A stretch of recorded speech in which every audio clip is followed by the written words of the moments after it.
Hello everyone, this is Dr. Shivakant Pathak here with you to see the relation between work and heat. The topic is named as equivalence of work and heat. This topic has a great importance in the thermodynamics because work and heat is measured in same unit, joule. Heat is also measured in a special unit, calorie also. But both is measured in a joule also. So there is some relation between, must be, work and heat. So to understand this relation, let us see one thing very carefully.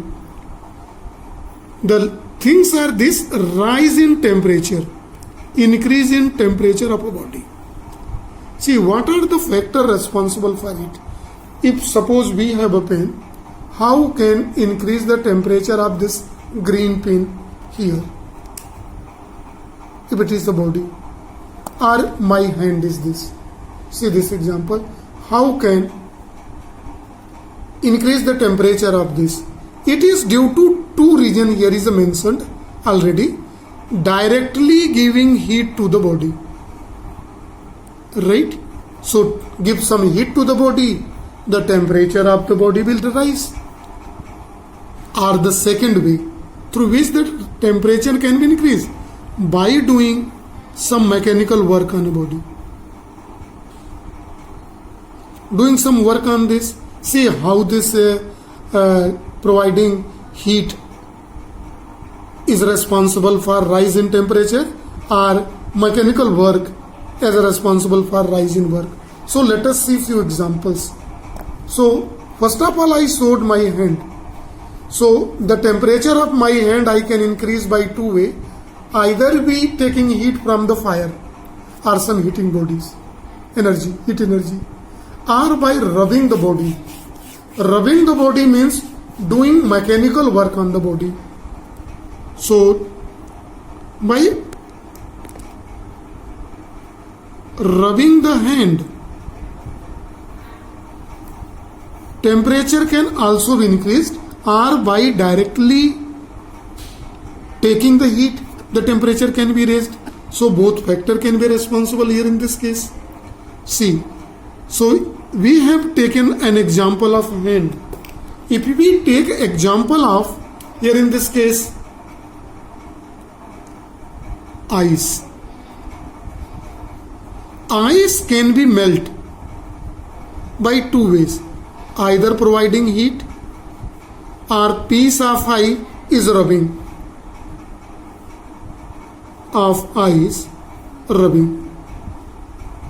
Rubbing means what? Doing work on one another.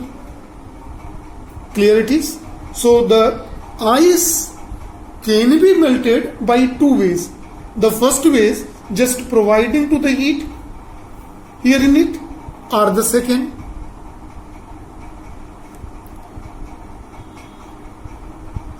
by rubbing the ice piece. When we take a piece of iron, one more example we take. Piece of iron. Its temperature, rise in temperature delta T is due to two factors. One, by providing heat to iron directly, very simple to understand. By hammering over the iron piece is responsible. Solely hammering the iron means doing work on iron is also responsible to rise in the temperature. So heat, hammering on iron, Fe, means doing work, WRK. So heat and work is responsible for rise in temperature. So conversely we can say, see very carefully the same thing I am going to write. Heat and work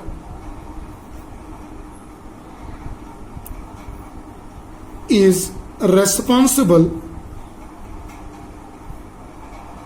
for what? Rise in temperature, right? So when we say the same thing in a reverse order, so heat and work is responsible for this. But one thing is more important. Once there is a rise in temperature, and one is not knowing by which step it is temperature is rises, either by doing work or providing heat to the body, so it cannot be determined,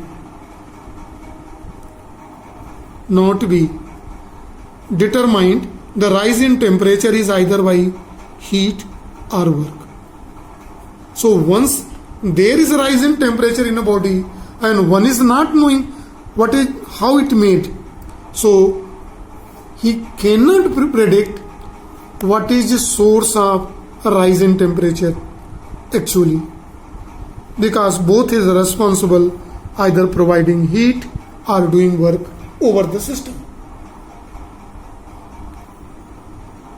This explanation shows that there must be any relation between heat and work. If you do not predict what is the real source of a rise in temperature, if once it is increased, becomes very difficult to predict, then there is must relation between that heat and work.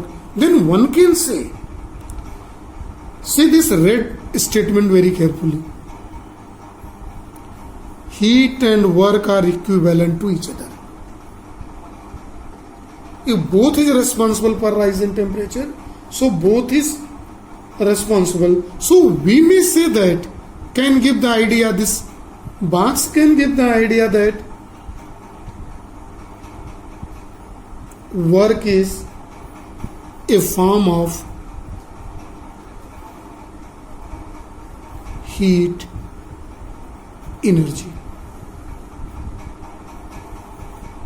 So this gives the relation between works and heat energy. Dr. Joule, you are knowing Joule is a scientist. He tried and maximum effort given to establish the mathematical relation between work and heat, right? And by doing several experiments, he found that if 4.18 into 10 to the power 3 joule work is there done on a body, or we provide 1 kilo calorie what? Calorie is unit of heat. Given to a same, if either doing this amount of mechanical work on a body or provide 1 kilocalorie heat to the body, the rise in temperature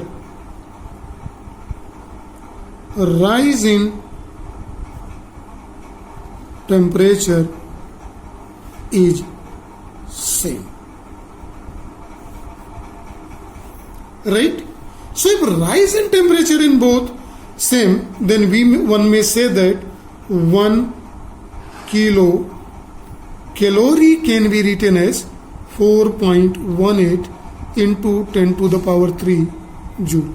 It is called required relation between kilocalorie and joule. Similarly, one may write 1 calorie. Calorie is also name of unit. This unit, a scientist, and by name of a calorie, the unit of heat is written calorie. Calories is also done much work in heat energy in thermodynamics. So it is 1 calorie can be written as 4.18 joule, right?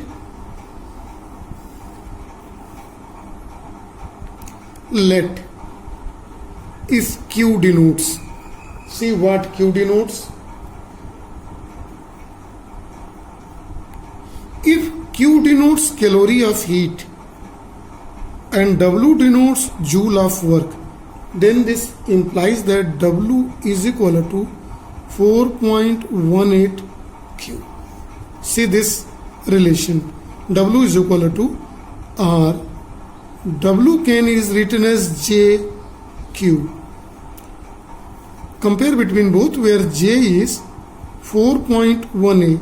This J is not a physical quantity. This is not a physical quantity. It is just a numerical factor. And this formula is known as conversion formula between work and heat.